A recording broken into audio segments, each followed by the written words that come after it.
diyende kayıtın suyunları Rahmetlerine olur cevabı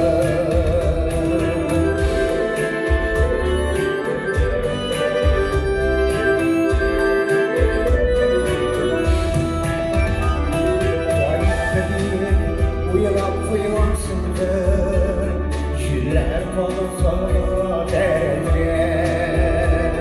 Kalmasındır erkek şeylerinden Kaynaklatır nişanetleri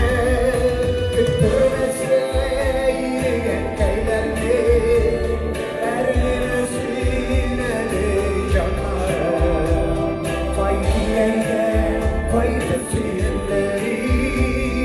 Rahmetlerine olur cevabı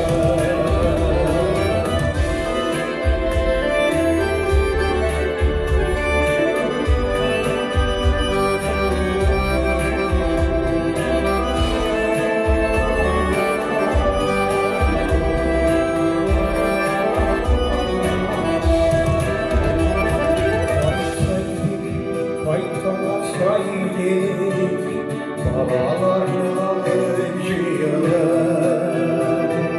Kaybadan öden kalmasın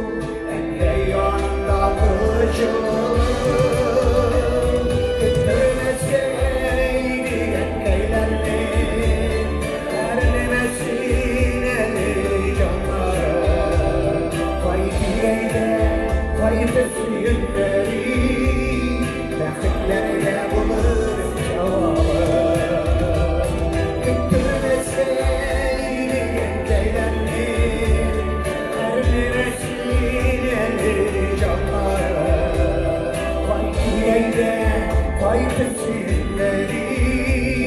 Rahmetlerine bulur cevabı Kaydiyeyde kaydı suyunları